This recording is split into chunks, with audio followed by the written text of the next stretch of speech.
Okay, I think we are live. Should be live in a sec.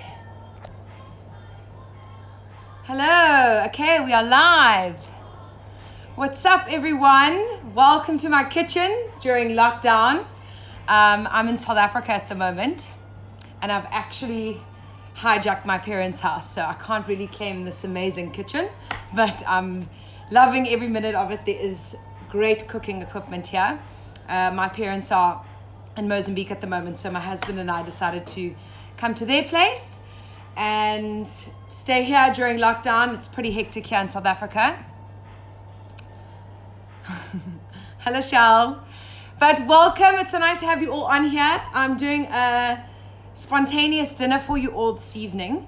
I have had a couple of fillet steaks which have been chilling in the fridge for far too long, and my husband actually said to me tonight, Kelly, we need to cook these, and perfect timing to come onto this page and share some deliciousness with all you guys. So it's kind of everything I cook is obviously African inspired. That's what I do. A little bit about me: I cook in the bush. At the moment, unfortunately, I'm not traveling anywhere. I'm supposed to be in Zambia right now, and then from Zambia back to Zim, back to my hometown, Bulawayo, from there to Tanzania. So my year has changed drastically due to this situation, but I'm making the most of it and bringing you guys some delicious food online. So this is a pasta dish, which is Italian, but we're gonna use our own flavors. I think pasta lends itself so nicely to whatever you've got in your kitchen, whatever you've got in your cupboard, you can make it work. Gregory is very much a meat man. He loves his nyama with everything. So we're gonna have a pasta with some fillet, and I've got some kale from the garden, which I've just picked. My mom has the most epic garden out here. But if you have just normal spinach or chamulia or whatever you've got at home that's growing in the garden, you can use that. You can also skip this step, but I love, first of all, the contrast of colors, and I like a bit of green goodness in my food, so it's a good way of getting it in. I have made, which I had to do ahead of time, a butternut sauce. I feel like butternut or pumpkin is one of those vegetables that reminds me of cooking in the bush. Wherever I go in Africa cooking, I always find a pumpkin or butternut, and there's so many different ways you can utilize it. Whether you're roasting it as a veg, whether you're making a soup, whether you are making a sauce, and I particularly love it with pasta. When you are selecting your pumpkins, try to get the one with the green skin. You can't always find it in the shops. That's the one I'm used to cooking with when I'm in the bush. It's just a lot denser and not as watery. You have to be careful with pumpkin because it can have too much water inside of it. And if it's got too much water inside of it, then your sauce is going to just be runny and it's going to be full of water, and you don't want that. So butternut is creamier and thicker, and the green skin pumpkin is really, really dense and thick. So all I've done is cooked it down. You can see it's beautiful and thick. I've just cut it into cubes, popped it in the pan, garlic, olive oil, and the butternut. And then what I did was just bronze it a little bit in the pan. It's so good, so good. Bronzed it in the pan, given it some color, let the garlic flavors come out, and then I'm going to toss the pasta inside that sauce. So the first thing I want to do, I've got a pot of boiling water there, the sauce is done. What's nice about it, you can also use leftover butternut, by the way, and I just blended it. I used a blender, but you can also mash it. You don't have to use a blender. It can be a bit chunky. It's completely up to you, but what you want to make sure is that you try and cook it in a bit of oil first with the garlic, because you want to get the flavor. Otherwise it can be bland. It'll just be boiled with no flavor. Cheers to having a glass on a Monday with all of you. I want to quickly put some goodness on this meat of mine. So I've got a little pestle and mortar, whatever you've got at home. You can also just blend this or chop this. I want a little bit of spice. I love a little bit of heat in my food. I like it to be a little bit cheeser, but I also don't want to burn my husband's tongue off. He also doesn't like to eat a lot. Greg doesn't like to eat a lot of chili, but I do. So I'm going to put a little bit of chili in there. And I'm going to put the whole garlic clove inside here. Okay. And I'm going to give it a little bash. You can chop it, but you know what? It's going to, where did I put my knife? Oh, there.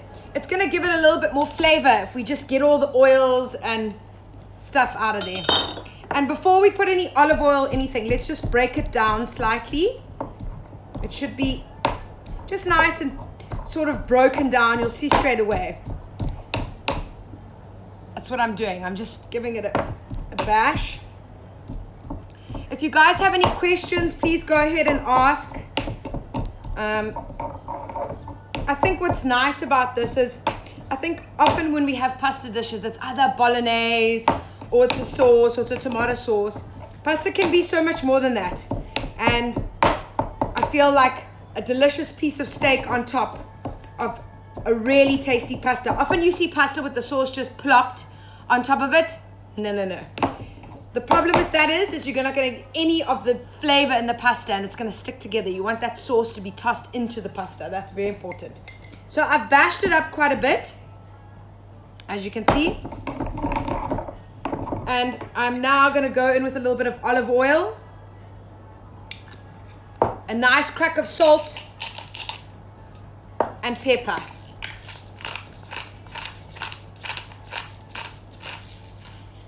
If you don't eat meat and you prefer chicken, you can absolutely do this with chicken, your favorite chicken. Hello, Jax. Welcome everyone joining now. So you can just use whatever you prefer. Okay. You'll see what's happening now as I've got this.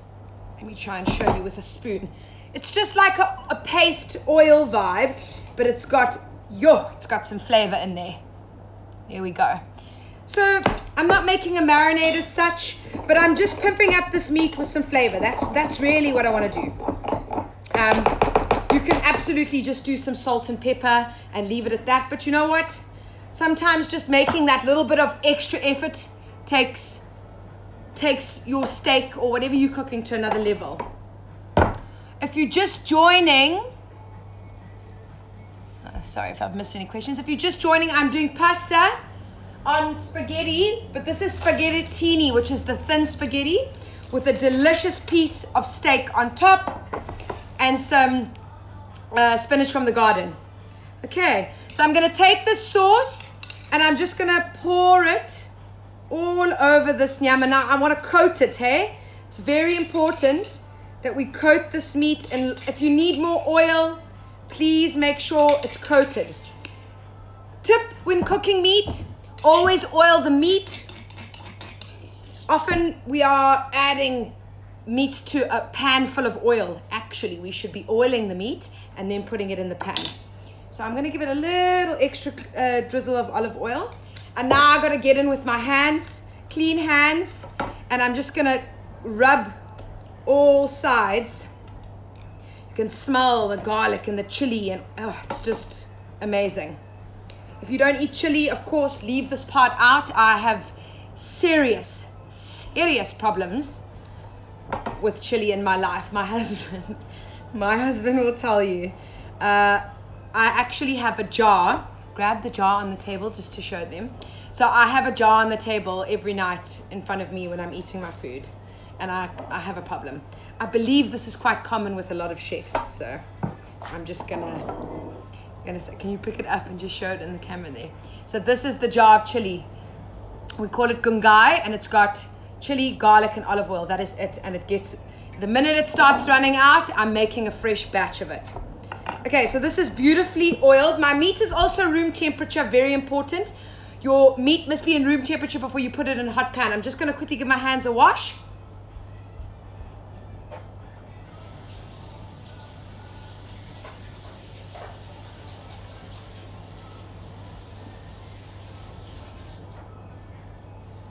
Okay, so grills are going on.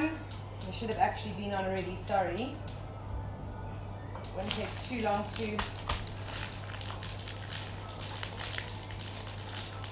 So I'm using a grill because I like the flavor it's going to give it. It's going to give it a charred flavor to it. But again, if you have a nice pan at home, use anything really. If you want to cook outside on the braai, on the fire, I'm used to cooking a lot on the fire, so it's been quite an adjustment for me being inside of a kitchen all the time. I'm having to learn how to use the temperature gauges on here and everything, which I'm professional at.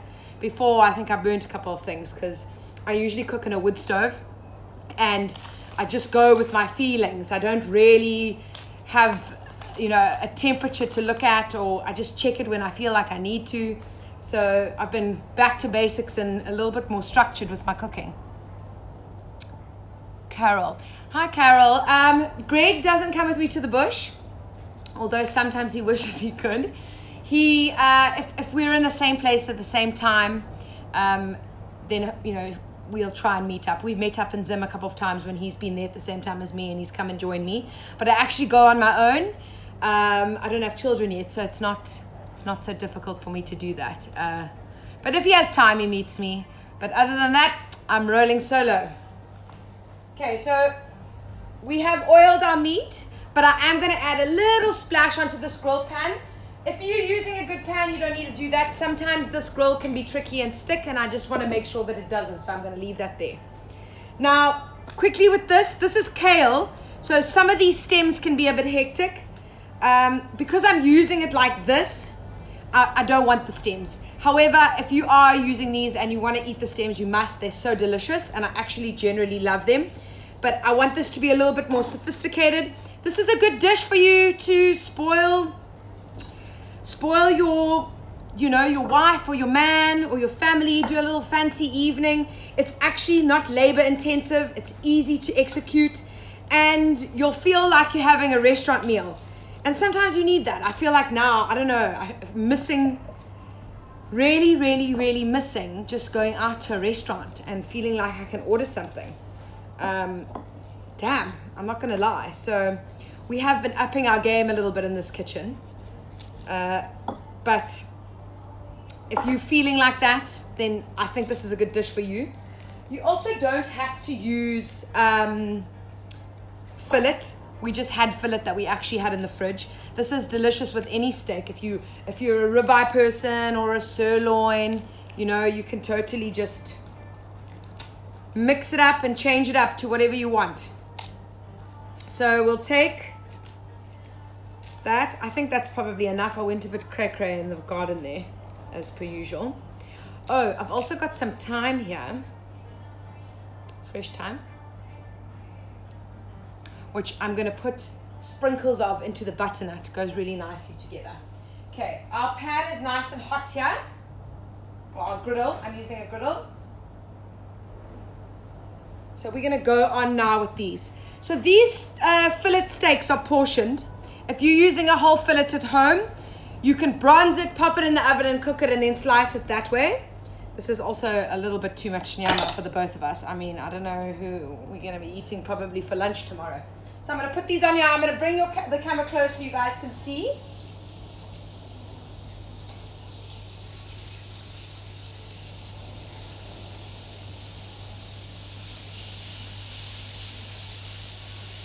What's nice about doing this at home as well is you cook it how you want to cook it. Greg and I are medium rare. We like our meat to be a little bit rare. If you like it well done, if you like it rare, I mean, it's completely up to you. And that's what's nice about it, And luckily we both like the same, medium rare for us.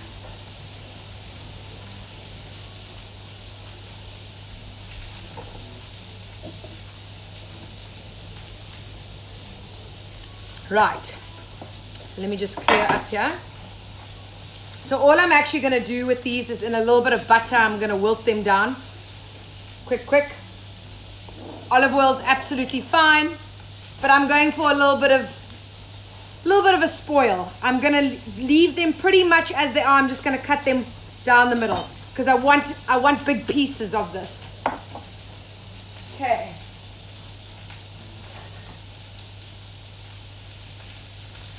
You want good color on that. As soon as I turn my steaks over to get that timing right, I'm going to put the pasta in. So this is the pasta I'm using. Whatever you have at home, whether you have penne, whether you have fusilli or the shells, whatever shape you can absolutely use with this. We always have some sort of spaghetti or linguine in this pantry because it's our favorite. This guy loves spaghetti bolognese. I think he could probably eat that every day if he had the choice. So we always have this, and like I said, this is the spaghettini, which is thinner spaghetti. It's quite nice with this butternut sauce because it kind of coats the sauce and gets all that flavor in there. I don't know, I love a pasta that's got moisture inside of it. I hate it when it's dry. So I feel like it's going to get that sauce really nicely.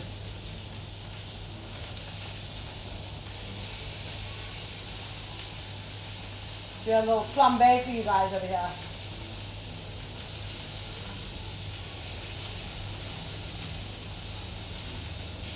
Okay, we're getting nice color. So I'm actually gonna put some pasta in now. Gregory, how much? Yeah. He eats too much pasta, this guy.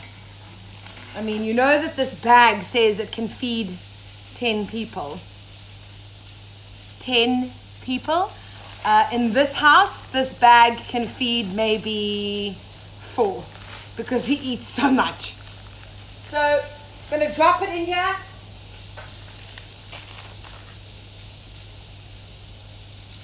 I've got salt in there, a little bit of oil,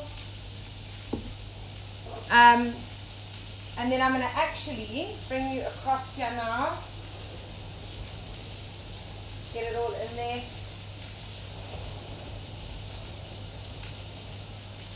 Okay, right, let me show you the vibes here.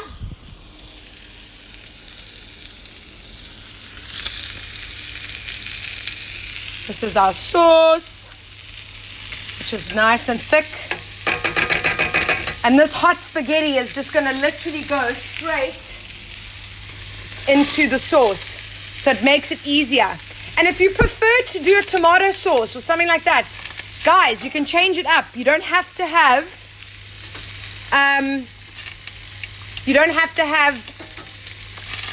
the butternut. I'm just doing that because that's what we feel like, and I've got so much of it, and I'm trying to use the veg up. So change up the sauce. It will still go really well with like a tomato vibe. Okay, so we're gonna cook this. Pasta takes about 7 minutes. Now I'm gonna check this nyama. Look at that color. That's exactly what we want. Okay, beautiful color, very important. So don't turn your steaks too soon. I think it's a mistake we often make is we try to rush it. Let it do its thing. Let it do its thing. Some flames for you there. Don't rush a good party. Okay. Again, however long you cook it for, I'm probably going to do 3 to 4 minutes on each side. It's going to give me a good medium rare. That's what I'm going for. I'm now going to turn this pan on here. Okay. And a little bit of oil is going to go in there. Greg, say hi to everyone. Hi, everyone. He's my little side assistant here helping me. Okay, a little splash of oil. So now that is gonna get hot, and then we're gonna go in with our spinach. Again, you can use whatever vegetables you want. We just have this in the garden growing, and we need some greens in our life. I'm not gonna lie, guys, we've been eating chocolate and all sorts of spoils this weekend. So we need to chill out on that. I'm not gonna lie. Get that nice color going. Checking the pasta. Greg, will you just keep an eye on that pasta? Okay, I'm going to put you back up here. If you've got any questions, shoot me with questions. If you've just joined, you'll be able to, catch up. Sometimes 6 is not a great time, especially with kids and stuff like that. I've got a dish which I'm going to serve it in just to make it look pretty for all y'all. Got this pan on. I'm going to put this in a second, wilt it down. Did you check that pasta? Yeah, good. Right. I'm now just going to do the sides as well of these steaks. Get some color.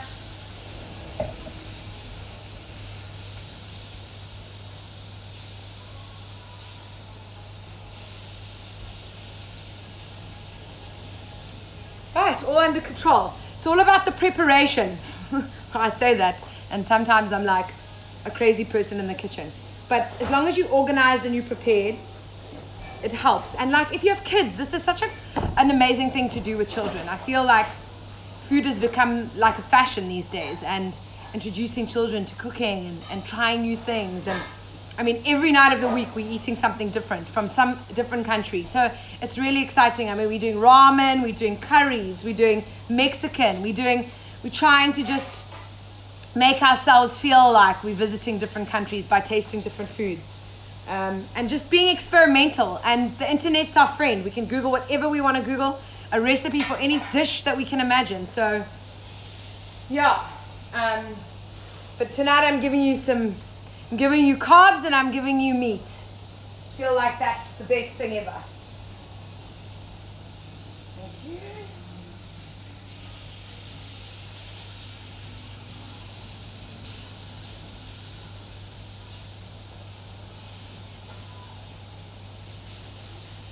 Right. So this is going to go in. Spinach is going to go into the pan. It's going to crackle a bit. That's normal. Just be there with some tongs and just turn it as you go. I'm going to season it, salt and pepper. I'm a meat lover. Hi Natu, I am also a meat lover. It's like some days we'll try and be like, okay, let's try be veggie today. And that lasts all of till lunchtime, and then Greg's like, no, I've changed my mind, we need to have some meat. But we try at least once a week to give meat a break. Okay. Yeah. Okay. So we're taking these off. Just gonna rest them for a few minutes. So I know resting meat is a pain. It's a pain. Sometimes I'm like, oh, I want to eat it now. But the difference in a piece of meat that's been rested compared to cutting it straight away, just give it that time. Even a roast that's been in the oven for ages, cover it with tin foil and forget about it for 10 minutes. Just try. It's hard, but let me tell you, all the juice goes straight back into that meat.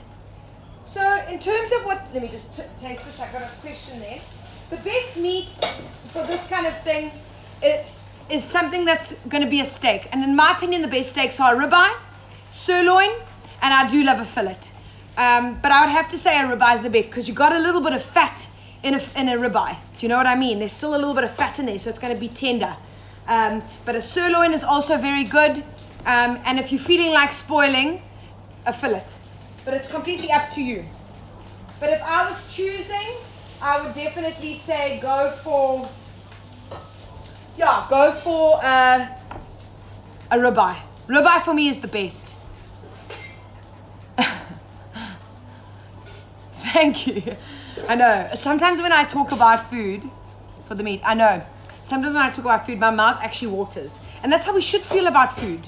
That's how we should feel about food. Food is exciting, and food is something that we forget about. Food is life, and I think it's something that should be celebrated. And whether you're having something from a humble potato to the best piece of meat out there,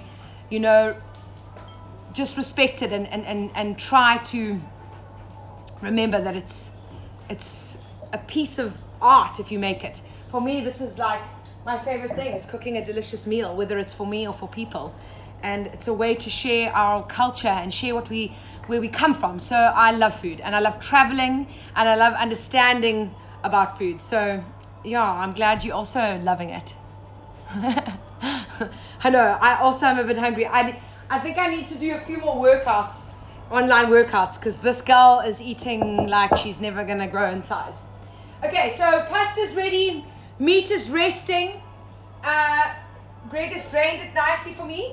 I'm gonna put straight into the pot of pasta the sauce. Remember the butternut sauce that we made. So I'm gonna bring it over here so you guys can see. Okay. Right. So, pasta, little bit of the cooking water into this butternut sauce. It looks like a lot, but I mentioned before I have a husband who eats pasta for like 10 people. So believe me, there's not going to be any wastage of this. I promise you that.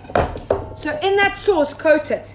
So this is the step with pasta that you cannot miss, guys. This is the most important thing. Pasta needs the sauce. Look at that. Look at that butternut sauce there. Coating that pasta. Again, you can do a tomato sauce. You can get creative. But one of my favorite vegetables, so I'm celebrating that. Okay, let that relax for a second, just on the side. Let me get this out the way. We're going to cut our meat now.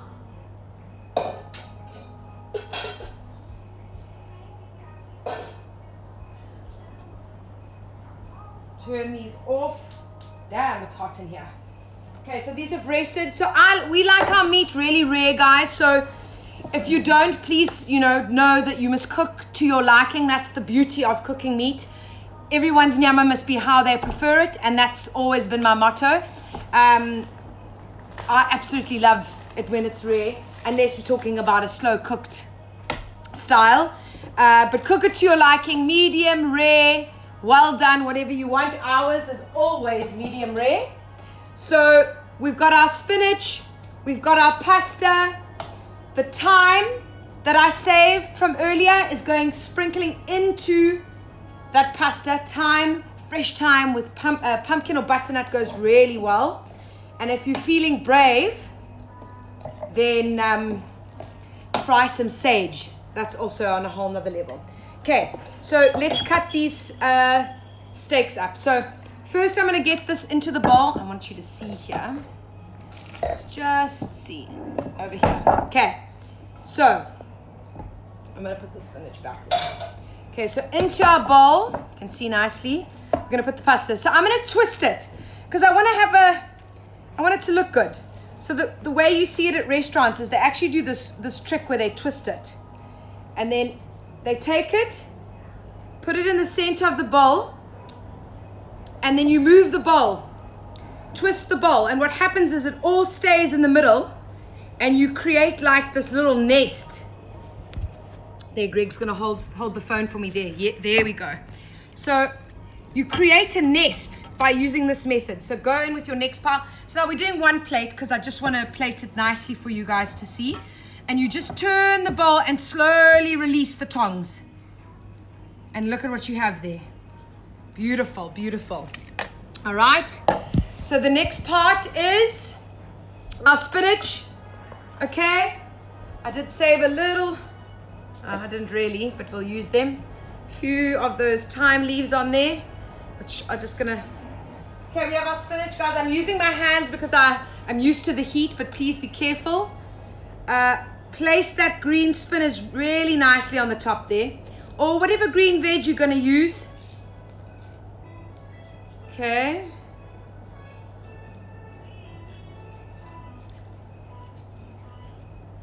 Right, you can see that nicely, I think. Okay, then last but not least, the main star of this dish, and it's the steak. So, I get a nice one here for you. I'm gonna carve it, you can see there, beautifully. I'm gonna carve 2 for now. And then I'm just gonna check it's okay. Guys, this is so good. And when you cut your meat and not a lot of juice comes out, you know you're winning because it's absorbed all that flavor.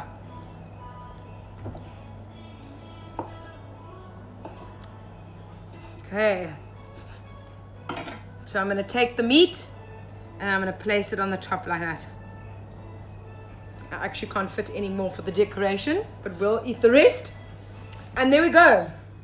That is our butternut spaghetti, wilted spinach, or kale, or chums, and fillet steak. I'm gonna give it a last touch, which is gonna be our squeeze of lemon. It's always so important to give steak a little squeeze of lemon, nice crack of black pepper, and nice crack of salt.